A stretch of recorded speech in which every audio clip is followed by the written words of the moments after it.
We all know Olympic कितना important role play करता है किसी भी एथलीट के लाइफ में, क्योंकि उनको इससे बड़ा स्टेज शायद ही कहीं मिलेगा और उनकी इतने सालों की मेहनत वहीं पे रंग लाती है।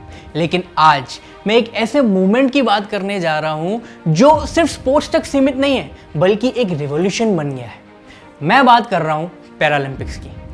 नमस्कार, मैं हूं Puneet and welcome to RVCJ sports. Paralympics एक ऐसा प्लेटफॉर्म जहां स्पेशली एबल्ड एथलीट्स अपने जुनून और अपनी हिम्मत से पूरी दुनिया को हैरान कर देते हैं। लेकिन इसकी शुरुआत कैसे हुई थी, ये जानने के लिए हमें थोड़ा हिस्ट्री में जाना पड़ेगा। दोस्तों, 1888 में बर्लिन में पहला डेफ स्पोर्ट क्लब ओपन हुआ था। लेकिन स्पोर्ट फॉर डिफरेंटली एबल्ड को एक नया रूप तब मिला जब वर्ल्ड वॉर 2 के बाद जख्मी सैनिकों और सिविलियंस के लिए स्पोर्ट इंट्रोड्यूस किया गया था एज अ थेरेपी। और इसका सबसे बड़ा क्रेडिट जाता है डॉक्टर लुडविग गटमैन को, जिन्होंने 1944 में ब्रिटेन के स्टॉक मैनवेल हॉस्पिटल में स्पाइनल इंजरी सेंटर स्टैब्लिश किया था।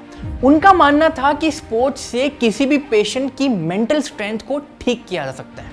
और यहाँ से शुरू हुई एक कहानी जो सिर्फ ट्रीटमेंट तक नहीं रुकी बल्कि एक ग्लोबल मूवमेंट बन गई। 1948 लंदन ओलंपिक्स का ओपनिंग डे था, लेकिन डॉक्टर गटमैन ने कुछ बड़ा सोच के रखा था।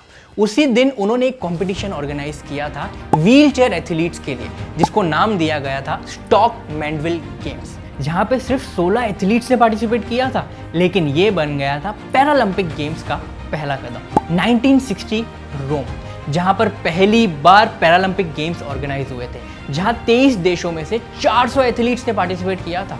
और तब से लेके हर 4 साल के बाद ये गेम ऑर्गेनाइज करने का ट्रेडिशन चला आ रहा है। 1972 में स्वीडन में पहली बार विंटर पैरालंपिक गेम्स भी खेला गया था। 1988 कोरिया समर गेम्स और 1992 के फ्रांस के विंटर गेम्स के बाद एक नया चैप्टर शुरू हुआ, जहां ओलंपिक्स और पैरालंपिक्स एक ही वेन्यू पर ऑर्गेनाइज किए गए थे। और ये एग्रीमेंट हुआ था IPC और IOC के बीच, जो अब तक चला आ रहा है। पैरालंपिक्स शब्द का मतलब ही पैरा और ओलंपिक्स के कॉम्बिनेशन से बनता है। पैरा मतलब अलोंग साइड, जो दिखाता है कि ये गेम्स ओलंपिक के साथ पैरेलल चलते हैं।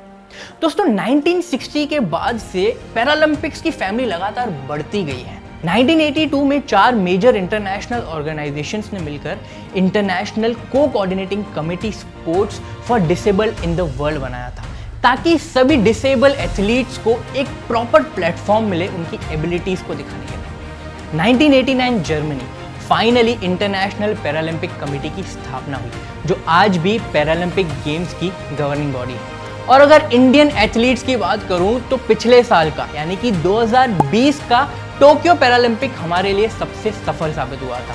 और इस बार तो हमारा सबसे बड़ा कंटीजेंट जा रहा है। 84 से भी ज्यादा एथलीट्स जा रहे हैं इंडिया को रिप्रेजेंट करने के लिए। आपको क्या लगता है, इस साल इंडिया कितने मेडल्स लाएगा? आपकी प्रेडिक्शंस हमें कमेंट करके जरूर बताना। और ऐसे ही कुछ वीडियोस को देखने के लिए सब्सक्राइब करना RVCJ स्पोर्ट्स को।